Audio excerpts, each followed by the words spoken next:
बिस्मिल्लाहिर्रहमानिर्रहीम इय्याका नअबुदु व इय्याका नस्तईन। अस्सलाम वालेकुम स्टूडेंट्स, आज हम लोग इन्वेस्टमेंट एंड पोर्टफोलियो मैनेजमेंट के रिस्क एंड रिटर्न के चैप्टर के सारे फार्मूले डिस्कस करने जा रहे हैं।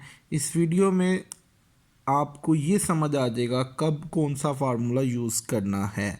So let's start. First of all, जो हमारा पहला फार्मूला है वो है एक्सपेक्टेड रिटर्न का, यानी आपने किसी भी कंपनी के आपको रिटर्न गिवन होंगे, ठीक है। Expected return of one stock मतलब एक कंपनी का आपको डाटा दिया होगा और आपको कहा जाएगा एक्सपेक्टेड रिटर्न निकालो। तो जब आपको एक कंपनी के रिटर्न दिए हों तो फिर आप कौन सा फार्मूला यूज़ करेंगे?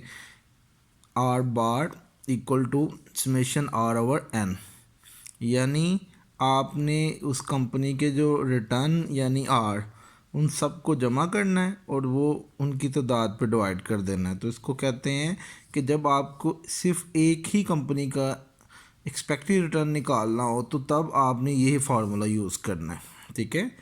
इसके बाद स्टूडेंट्स, अगर क्वेश्चन पेपर में वो आपसे ये कहे कि आपने एक्सपेक्टेड रिटर्न दो या दो से ज़्यादा कंपनी का एक ही साथ निकाल लेना है, ठीक है। अगर वो आपसे कहे कि आप पोर्टफोलियो रिटर्न निकालें, यानी दो या दो से ज़्यादा कंपनियों का आपको ये कहे कि एक्सपेक्टेड रिटर्न निकालें, तब कौन सा फार्मूला यूज़ होगा? तो याद रखिएगा, तब आपने क्या करना है, आपने आर बार लेना है सिंगल मतलब पहली कंपनी का, और इसी का वेट लेना है। वेट कहते हैं इन्वेस्टमेंट को, यानी दो कंपनी है ना, अगर आपने दो कंपनियों का रिटर्न निकालना है तो आपने देखना है कि पहली कंपनी में कितनी इन्वेस्टमेंट की है और दूसरी में। वेट का मतलब है पहली कंपनी में कितने पैसे लगाए हैं और दूसरी में। तो आर बार पहली कंपनी का multiply by weight of first company, जो भी फर्स्ट कंपनी होगी। इसकी तरह आर बार, ठीक है, इसके ऊपर बार होता है मतलब expected return of single stock, तो बी कंपनी का आर बार और इसका वेट। इसी तरह अगर क्वेश्चन पेपर में आपको तीन कंपनियों का दे देता है तो आप तीसरी कंपनी का आर बार और इसका वेट उससे मल्टीप्लाई करें। अगर चौथी कंपनी होगी तो चौथी कंपनी का लिख देंगे। बहरहाल इसी तरह ये डॉट लगाने का मकसद है कि अगर आपको 10 कंपनियों का भी दे दे तो आपने उसका हर एक का आर बार और वेट ले लेना है। तो यूजुअली दो ही या तीन आता है, इससे ज़्यादा नहीं आता क्वेश्चन पेपर में। तो ये थे फार्मूले आपको पोर्टफोलियो एक्सपेक्टेड रिटर्न के फार्मूले थे ये, ठीक है। और अहम बात आप सबके लिए, अगर क्वेश्चन में एक और फार्मूला आपको एक्सपेक्टेड रिटर्न का बता रहा हूँ इस चैप्टर में। एक्सपेक्टेड रिटर्न अगर आपने निकालना है और क्वेश्चन में आपको प्रोबेबिलिटी दी हुई है, ठीक है, आपको क्वेश्चन पेपर में प्रोबेबिलिटी दी हुई है, मतलब एक तरफ रिटर्न दिया हुआ है और दूसरी तरफ प्रोबेबिलिटी, तो फिर आपने एक्सपेक्टेड रिटर्न का कौन सा फार्मूला लगाना है? समेशन आर पी, मतलब रिटर्न को प्रोबेबिलिटी से मल्टीप्लाई करना है और उसको फिर जमा कर लेना है। बस सिंपल सा फार्मूला जी। Expected return in case of probability, अगर क्वेश्चन पेपर में प्रोबेबिलिटी गिवन है तो फिर आपने क्या करना है, आर यानी रिटर्न को पी से, पी मतलब प्रोबेबिलिटी से मल्टीप्लाई करना है और फिर प्लस कर लेना है। सिंपल सा ये एक्सपेक्टेड रिटर्न का फॉर्मूला है। अब हम बात कर लेते हैं स्टैंडर्ड डेविएशन कैसे निकाल। स्टूडेंट्स, अगर क्वेश्चन में एक्सपेक्टेड रिस्क है या standard deviation of one stock यानी सिंगल स्टॉक यानी सिंगल कंपनी का आपको अगर स्टैंडर्ड डेविएशन लेना है तब ये फार्मूला यूज़ होगा। आर मतलब रिटर्न माइनस आर बार, तब उसी कंपनी का पहले जो रिटर्न है उसमें से आर बार, मतलब आर बार क्या है, ये आप जो निकाला होगा सिंपल, ठीक है, ये जो सिंगल आपने आर बार निकाला होगा, ठीक है, आर बार माइनस करना है, फिर इसका स्क्वायर ले लेना है divided by N minus one और सिंपल फिर अंडर रूट ले लेना है।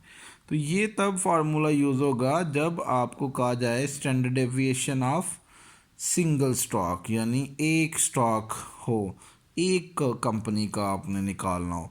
और अगर आपको इकट्ठा मतलब पोर्टफोलियो रिस्क निकालने के लिए स्टैंडर्ड डेविएशन ज़ाहिर करता है रिस्क को, याद रखिएगा। Standard deviation of two stock मतलब दो कंपनियों का इकट्ठा रिस्क निकालना है या स्टैंडर्ड डेविएशन निकालना है, ठीक है। तो फिर क्या करेंगे, तब ये फार्मूला नहीं यूज़ होगा। अगर दो कंपनियों को इकट्ठा निकालने का मीन पोर्टफोलियो स्टैंडर्ड डेविएशन निकालने के लिए बात करें तो फिर ये देखें standard deviation of A and B मतलब पहली कंपनी और दूसरी कंपनी। तो ये फार्मूला है आपके पास, तो इसको समझ लीजिएगा फार्मूले को। स्टैंडर्ड डेविएशन ऑफ ए मतलब पहली कंपनी का या पहली स्टॉक का पहली कंपनी का स्टैंडर्ड डेविएशन का स्केयर लेना है और इसका वेट, जैसे आगे मैंने वेट के बारे में एक्सपेक्टेड रिटर्न वाले फार्मूले में बताया था, वेट वही मतलब है यहाँ भी। तो वेट का स्केयर लेंगे प्लस दूसरी कंपनी का स्टैंडर्ड डेविएशन उसका स्केयर, और इसको फिर मल्टीप्लाई किससे करना है, वेट ऑफ बी यानी दूसरी कंपनी का वेट लेके स्केयर।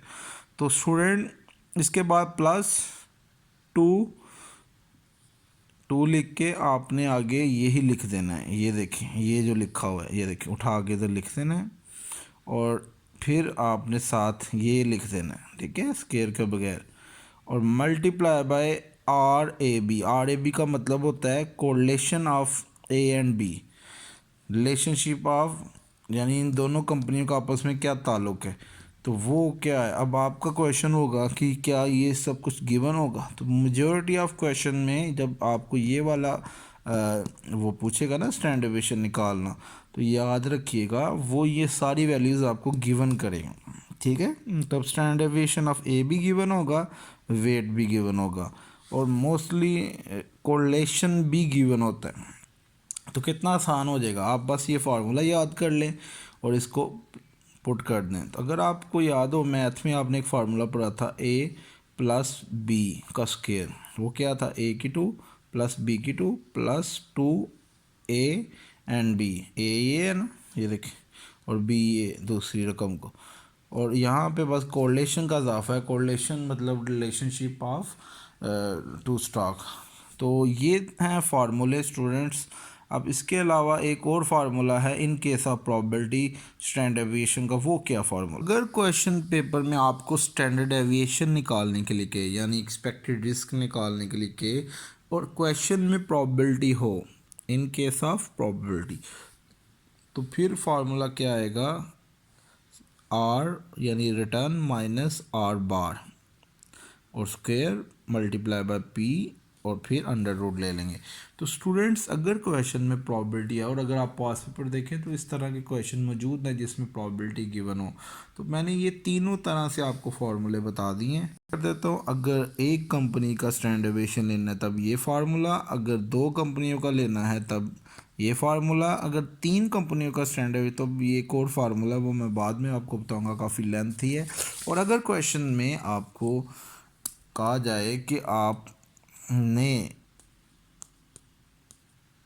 स्टैंडर्ड डेविएशन लेना है और आपके क्वेश्चन में प्रोबेबिलिटी है तब ये वाला फार्मूला लगेगा। तो इंशाल्लाह नेक्स्ट वीडियो से हम आपको बाकायदगी से इसके पास पेपर सॉल्व करके मैं आपको भेजूँगा।